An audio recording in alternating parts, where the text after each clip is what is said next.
ಇಂದು ಗಗನಕ್ಕೆ ಏರಿದ ತರಕಾರಿ ಬೆಲೆ ಅಷ್ಟಮಿ ಹಬ್ಬದ ಸಂಭ್ರಮಕ್ಕೆ ತಣ್ಣೀರೆರಚಿತು. ಹೌದು, ತರಕಾರಿ ಬೆಲೆ ದುಪ್ಪಟ್ಟಾಗಿದೆ.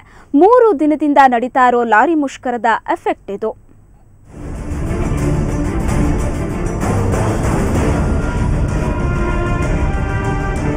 ₹10ಗೆ 1 ಕೆಜಿ ಬನ್ನಿ ಬನ್ನಿ ಅಂತ ಗ್ರಾಹಕರನ್ನ ಕೂಗಿ ಕರೆಯುತ್ತಿದ್ದ ಕೆಆರ್ ಮಾರ್ಕೆಟ್ ವ್ಯಾಪಾರಸ್ಥರು ಇಂದು ಫುಲ್ ಸೈಲೆಂಟ್ ಆಗಿದ್ರು. ಹೌದು, ಇವತ್ತು ಏಕಾಏಕಿ ತರಕಾರಿ ಬೆಲೆ ಗಗನಕ್ಕೇರಿತು. 3 ದಿನದಿಂದ ನಡೆಯುತ್ತಿರುವ ಲಾರಿ ಮುಷ್ಕರದ ಪರಿಣಾಮ ಸಂಪೂರ್ಣ ಸರಕು ಸಾಗಾಟ ಸ್ಥಗಿತಗೊಂಡಿದ್ದು, ಹೊರ ರಾಜ್ಯದಿಂದ ತರಕಾರಿಗಳು ಕೂಡ ಪೂರೈಕೆಯಾಗ್ತಿಲ್ಲ. ಇದರಿಂದ ಅನಿವಾರ್ಯವಾಗಿ ವ್ಯಾಪಾರಸ್ಥರು ಬೇಕಾಬಿಟ್ಟಿ ರೇಟ್ ಹಾಕಿದ್ರು. ನಿನ್ನೆವರೆಗೆ ಕಡಿಮೆ ಇದ್ದ ರೇಟ್ ಏಕಾಏಕಿ ಏರಿಕೆಯಾಗಿದ್ದನ್ನು ಕಂಡು ಗ್ರಾಹಕರು ಗಲಿಬಿಲಿಗೊಂಡ್ರು. ಲಾರಿ ಮುಷ್ಕರದಿಂದಾಗಿ ಮಾರ್ಕೆಟ್ಗಳಲ್ಲಿ ತರಕಾರಿಯೇ ಇಲ್ಲ ಅನ್ನೋದು ವ್ಯಾಪಾರಿಗಳ ಅಳಲು. ಲಾರಿ ಸ್ಟ್ರೈಕ್ ಆಗಿದೆ ಅಂತ ಭಾಳ ತೊಂದರೆ ಆಗಿಬಿಟ್ಟಿದೆ. ಇದು ನಮ್ಮದು ತರಕಾರಿಗಳಿಗೆ ಭಾಳ ತೊಂದರೆ ಆಗಿಬಿಟ್ಟಿದೆ. ತರಕಾರಿ ಬರ್ತಾ ಇಲ್ಲ ಸರಿಯಾಗಿ. ಕ್ಯಾರೆಟ್ ಬಂದು ₹15, ₹16, ₹20 ಇತ್ತು. ಇವಾಗ ₹30, ₹40 ಕೆಜಿ ಆಗಿದೆ. ಬೆಳ್ಳುಳ್ಳಿ ಎಲ್ಲ ಬಂದು ನಿಮಗೆ ₹50, ₹40 ಇದ್ದು ಇವಾಗ ₹70, ₹80 ಕೆಜಿ ಆಗಿದೆ. ಈರುಳ್ಳಿ ₹15 ಇದ್ದು ಇವಾಗ ಈರುಳ್ಳಿ ₹20 ಕೆಜಿ ಆಗಿದೆ. ಇಂದು ಏಕಾಏಕಿ ಏರಿಕೆಯಾದ ತರಕಾರಿ ಬೆಲೆಗಳ ವಿವರ ಇಲ್ಲಿದೆ. ನಿನ್ನೆವರೆಗೆ ಕ್ಯಾರೆಟ್ ಕೆಜಿಗೆ ₹18 ಇತ್ತು, ಆದರೆ ಇಂದು ₹30ರಿಂದ ₹40ಗೆ ಏರಿಕೆ ಕಂಡಿದೆ. ಬೆಳ್ಳುಳ್ಳಿ ಬೆಲೆ ಕೂಡ ಗಣನೀಯವಾಗಿ ಏರಿಕೆ ಕಂಡಿದೆ. ಬೆಳ್ಳುಳ್ಳಿ 1 ಕೆಜಿಗೆ ₹50 ಇತ್ತು, ಆದರೆ ಇಂದು ₹80ಗೆ ಏರಿಕೆ ಕಂಡಿದೆ. ಇನ್ನು ಈರುಳ್ಳಿ ಬೆಲೆ ಕೆಜಿಗೆ ₹14ಯಿಂದ ₹22ರಿಂದ ₹24ಗೆ ಏರಿಕೆ ಕಂಡಿದೆ. ಬಟಾಣಿ ಕೆಜಿಗೆ ₹20ರಿಂದ ₹40 ದಾಟಿದೆ. ಇನ್ನು ಬೀನ್ಸ್ ಮತ್ತು ನವಿಲುಕೋಸು ಕೆಜಿಗೆ ₹16 ಇದ್ದ ಬೆಲೆ ಈಗ ₹20ಗೆ ಏರಿಕೆ ಕಂಡಿದೆ. ಟೊಮೆಟೊ ₹5ರಿಂದ ₹6 ಇದ್ದು ಇದೀಗ ₹12ರಿಂದ ₹14ಗೆ ಏರಿಕೆಯಾಗಿದೆ. ಮೊದಲೇ ಬೆಲೆ ಏರಿಕೆ ಬಿಸಿಯಿಂದ ತತ್ತರಿಸುತ್ತಿರುವ ಗ್ರಾಹಕರಿಗೆ ಈಗ ತರಕಾರಿ ಬೆಲೆ ಏರಿಕೆ ಇನ್ನೊಂದು ಶಾಕ್ ನೀಡಿದೆ. ಈಗಾದರೆ ಹೇಗಪ್ಪ ಬದುಕು ಸಾಗಿಸೋದು ಅಂತ ಜನ ತಲೆ ಮೇಲೆ ಕೈ ಹೊತ್ತು ಕುಳಿತಿದ್ದಾರೆ. ಕ್ಯಾರೆಟ್ ₹20, ₹30 ಆಗಿದೆ. ಈರುಳ್ಳಿ ₹12 ಇದ್ದು ₹16, ₹20 ಮಾಡ್ತಿದ್ದಾರೆ. ಬೆಳ್ಳುಳ್ಳಿ ಈ ಥರ ಎಲ್ಲ ರೇಟ್ ಜಾಸ್ತಿ ಆಗಿದೆ. ₹40 ಇದ್ದು ₹80 ಮಾಡ್ತಾ ಇದ್ದಾರೆ. ಪ್ರತಿಯೊಂದು ಬೆಲೆನೂ ಜಾಸ್ತಿ ಆಗಿರೋದ್ರಿಂದ ಗ್ರಾಹಕರು ಏನು ತೊಗೊಳಕ್ಕಾಗದಿರ ಸುಮ್ಮನೆ ಮನೆಗೆ ಹೋಗ್ತಾ ಇದ್ದಾರೆ. ತರಕಾರಿ ಬೇಕು ಅಂದರೆ ಲಾರಿಗಳ ಮುಷ್ಕರದಿಂದ ಹೊರಗಡೆ ಬರ್ತಾ ಇಲ್ಲ. ಈ ರೀತಿ ಆಗೋಗ್ಬಿಟ್ರೆ ನಾವು ಜನಸಾಮಾನ್ಯರು ಬೇರೆ ದಾರಿನೇ ಇಲ್ಲ ಮೇಡಮ್. ಈಗ ಅಣ್ಣಾಚಾರ್ಯ ಥರ ಯಾವ ರೀತಿ ಹೋರಾಟ ಮಾಡ್ತಿದ್ದಾರೋ ಅದೇ ರೀತಿ ನಾವು ಈ ಲಾರಿಗಳ ಮುಷ್ಕರದಿಂದ ತರಕಾರಿ ಕೊಂಡುಕೊಳ್ಳೋದಕ್ಕೆ ಅಂತೇಳಿ ಹೋರಾಟ ಮಾಡೋದ್ರಲ್ಲಿ ಏನು ಅದರಲ್ಲಿ ಸಂಶಯನೇ ಇಲ್ಲ ಮೇಡಮ್. ಲಾರಿ ಮಾಲೀಕರೇನೋ ನ್ಯಾಯ ಬೇಕು ಅಂತ ಮುಷ್ಕರ ಹೂಡಿದ್ದಾರೆ. ಇದರಿಂದ ಸಾರ್ವಜನಿಕರು ವ್ಯಾಪಾರಿಗಳು ಪರದಾಡುವಂತಾಗಿದೆ. ಇನ್ನಾದರೂ ಕೇಂದ್ರ ಸರ್ಕಾರ ಈ ಬಗ್ಗೆ ಗಮನ ಹರಿಸಲಿ ಅನ್ನೋದು ನಮ್ಮ ಆಶಯ. ಪವಿತ್ರ ಶೆಟ್ಟಿ, ಸುವರ್ಣ ನ್ಯೂಸ್ 24/7, ಬೆಂಗಳೂರು. ಹಿರಿಯ ಜನ ಉತ್ಸಾಹ ಹಠ ಬತ್ತಿಲ್ಲ. ಕೇಂದ್ರ ಸರ್ಕಾರ ಪಟ್ಟು ಬಿಡ್ತಿಲ್ಲ. ಭ್ರಷ್ಟರ ವಿರುದ್ಧ ಒಗ್ಗೂಡುತ್ತಿದೆ ಭಾರತ. ಜೈ ಹೋ ಅಣ್ಣ.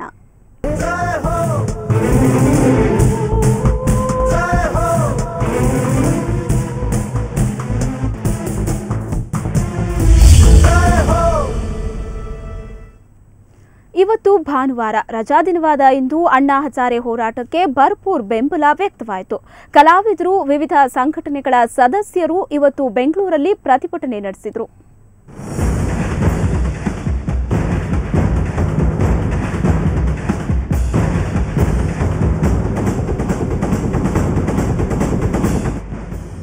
ಅಣ್ಣಾ ಹಜಾರೆ ಬೆಂಬಲಿಸಿ ನಡೆಸುತ್ತಿರೋ ಹೋರಾಟ ಬೆಂಗಳೂರಲ್ಲಿ ಮತ್ತಷ್ಟು ತೀವ್ರಗೊಂಡಿದೆ. ಫ್ರೀಡಂ ಪಾರ್ಕ್ನಲ್ಲಿ ನಡೆಯುತ್ತಿರೋ ಧರಣಿ 6 ದಿನ ಪೂರೈಸಿದ್ದು, ಇಂಡಿಯಾ ಅಗೇನ್ಸ್ಟ್ ಕರಪ್ಷನ್ ಕಾರ್ಯಕರ್ತರ ಉತ್ಸಾಹ ಮಾತ್ರ ಕುಂದಿಲ್ಲ. ಇವತ್ತು ಕೂಡ ಹಲವರು ಹಜಾರೆ ಹೋರಾಟಕ್ಕೆ ಬೆಂಬಲ ನೀಡಿದರು.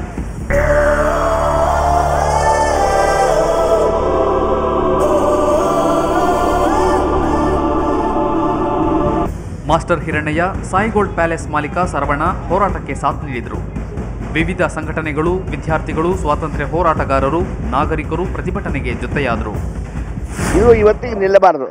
ಅಣ್ಣಾ ಹಜಾರೆ ಅವರ ತಲೆಗೆ ನಿಲ್ಲಬಾರದು. ಒಂದು ದಿನದ ಇದು ಕೃಷಿ ಅಲ್ಲ. ಇದು ಹೋಗೋವರೆಗೂ ಅಥವಾ ಕಡೆ ಪಕ್ಷ 90% ಕಮ್ಮಿ ಆಗೋವರೆಗೂ ಬಿಡಬಾರ್ದು. ನಾವು ಕೊಡುವವರಲ್ಲೂ ತಪ್ಪಿದೆ, ತಗೊಳ್ಳುವವರಲ್ಲೂ ತಪ್ಪಿದೆ. ಭಾರತಿ ವಿಷ್ಣುವರ್ಧನ್ ಕೂಡ ಫ್ರೀಡಂ ಪಾರ್ಕ್ಗೆ ಭೇಟಿ ನೀಡಿ ಅಣ್ಣಾ ಬೆಂಬಲಕ್ಕೆ ನಿಂತರು. ಅಣ್ಣಾ ಹಜಾರೆ ಅವರು ಭ್ರಷ್ಟಾಚಾರದ ವಿರುದ್ಧವಾಗಿ ಈ ಒಂದು ಕ್ರಾಂತಿನ ಶುರು ಮಾಡಿದ್ದಾರೆ. ಅದಕ್ಕೆ ಎಲ್ಲರೂ ಬೆಂಬಲಿಸ್ತಿದ್ದಾರೆ, ನಾವು ಬೆಂಬಲಿಸ್ತೀವಿ.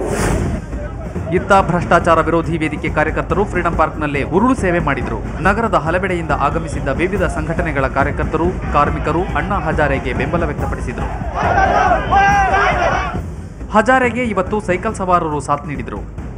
ಗೋ ಗ್ರೀನ್ ಸಂಸ್ಥೆಯ ಸೈಕಲ್ ಸವಾರರು ಅಣ್ಣಾ ಬೆಂಬಲಿಸಿ ಸೈಕಲ್ ರ್ಯಾಲಿ ನಡೆಸಿದರು. ಸಿನಿ ತಾರೆ ಶೆರಿನ್ ಈಶ್ವರಿ ಸೈಕಲ್ ರ್ಯಾಲಿಗೆ ಚಾಲನೆ ನೀಡಿದರು. ಹೇಗೆ ಸಪೋರ್ಟ್ ಮಾಡ್ತಿದ್ದೀನಿ ಅಂದರೆ ನನ್ನ ಕೈಲಿ ಏನು ಮಾಡೋಕ್ಕೆ ಸಾಧ್ಯನೋ ಅದು ನಾನು ಮಾಡ್ತಾ ಇದ್ದೀನಿ. Be it organising for placards or taking organising groups or calling people to support ಅನ್ನ, ಇದೆಲ್ಲ ಎಷ್ಟು ನನ್ನ ಕೈಲಾಗುತ್ತೋ ಅಷ್ಟೆಲ್ಲ ಮಾಡ್ತಾ ಇದ್ದೀನಿ.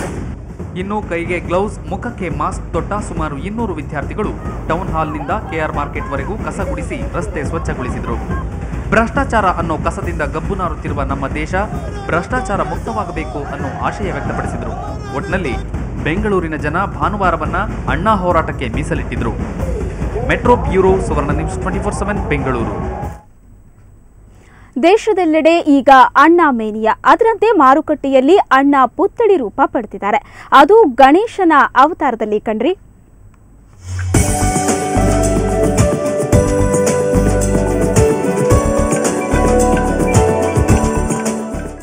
ಎಲ್ಲೆಲ್ಲೂ ಹಜಾರೆ ಹೋರಾಟದ್ದೇ ಚರ್ಚೆ. ಅಣ್ಣಾ ಹಜಾರೆ ಪ್ರಭಾವ ಎಷ್ಟರ ಮಟ್ಟಿಗಿದೆ ಅಂದ್ರೆ ಅದು ಹೋರಾಟಗಾರರನ್ನಷ್ಟೇ ಅಲ್ಲದೆ ಗಣಪತಿ ಮೂರ್ತಿಗೂ ವ್ಯಾಪಿಸಿದೆ. ಗಣೇಶ ಚತುರ್ಥಿಗೆ ಇನ್ನೇನು ಕೆಲವೇ ದಿನಗಳು ಬಾಕಿ ಇದ್ದು ಗಣಪನ ಮೂರ್ತಿಗಳೊಡನೆ ಅಣ್ಣಾ ಹಜಾರೆ ಮೂರ್ತಿಗಳು ಜನರನ್ನ ಆಕರ್ಷಿಸ್ತಾ ಇವೆ.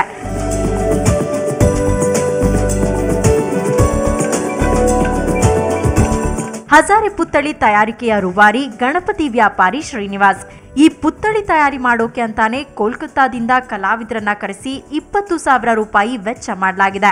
ಪ್ರತಿ ವರ್ಷ ಕ್ರಿಕೆಟ್ ಗಣಪ, ಫುಟ್ಬಾಲ್ ಗಣಪ ಹೀಗೆ ಒಂದಿಲ್ಲೊಂದು ಹೊಸ ಪ್ರಯೋಗ ಮಾಡೋ ಶ್ರೀನಿವಾಸ್ ಈ ಬಾರಿ ಅಣ್ಣಾ ಹಜಾರೆ ಮೂರ್ತಿಯನ್ನ ಮಾಡಿಸಿದ್ದಾರೆ. ಅಣ್ಣಾ ಹಜಾರೆ ಅವ್ರದ್ದು ಗಲಾಟೆ ನಡೀತಾ ಇದೆಯಲ್ಲ, ಅದಕ್ಕೋಸ್ಕರ ನಾವು ಕಲ್ಕತ್ತಾದ ಜನ ಕರೆಸಿದ್ದೀವಿ. ಅದಕ್ಕೆ 20,000 ರೂಪಾಯಿ ಖರ್ಚಾಗಿದೆ, ನಾವು ಮಾಡಿಟ್ಟಿದ್ದೀವಿ. ಜನ ನೋಡಿ ಭಾಳ ಸಂತೋಷ ಪಡ್ತಿದ್ದಾರೆ. ಆಮೇಲೆ ಪದ್ಮನಾಭನ ಗಣಪತಿ ಒಂದು ಮಾಡಿದ್ದೀವಿ. ಇನ್ನು ಗಣಪನನ್ನ ಕೊಳ್ಳಲು ಬರೋ ಗ್ರಾಹಕರನ್ನ ಅಣ್ಣಾ ಪುತ್ಥಳಿಗಳು ಗಮನ ಸೆಳೀತಾ ಇವೆ. ನೋಡೋದಿಕ್ಕೆ ಈ ಬೊಂಬೆಗಳು ಚೆನ್ನಾಗಿದೆ ಅನ್ನೋ ಗ್ರಾಹಕರು ಅಣ್ಣಾ ಮೂರ್ತಿಯನ್ನ ನೋಡಿ ಖುಷಿ ಪಡ್ತಿದ್ದಾರೆ. ಎಲ್ಲ ಕಡೆ ನಮ್ಮ ದೇಶದಲ್ಲಿ ಅಣ್ಣಾ ಹಜಾರೆ ಚರ್ಚೆ ನಡೀತಾ ಇದೆ. ಈ ಗಣೇಶ ಹಬ್ಬದ ಯುಕ್ತ ಅಣ್ಣಾ ಹಜಾರೆ ಬೊಂಬೆ ಇಲ್ಲಿ ಬಂದಿರೋದು ತುಂಬಾ ಸಂತೋಷ, ಡಿಫರೆಂಟ್ ಆಗಿ ಕಾಣಿಸುತ್ತೆ. ಒಟ್ನಲ್ಲಿ ಮಣ್ಣಿನಲ್ಲಿ ಹಜಾರೆ ಪುತ್ಥಳಿಯನ್ನ ತಯಾರಿಸಿರೋ ಗಣಪತಿ ವ್ಯಾಪಾರಿ ಶ್ರೀನಿವಾಸ್ ವಿಭಿನ್ನತೆ ಮೆರೆದಿದ್ದಾರೆ. ಇದು ಕೂಡ ಹಜಾರೆ ಹೋರಾಟಕ್ಕೆ ಒಂದು ರೀತಿಯ ಬೆಂಬಲ ಅಂದ್ರೆ ತಪ್ಪಾಗ್ಲಾರ್ದು. ಅಶ್ವಿನಿ, ಸುವರ್ಣ ನ್ಯೂಸ್ 24/7 ಬೆಂಗಳೂರು.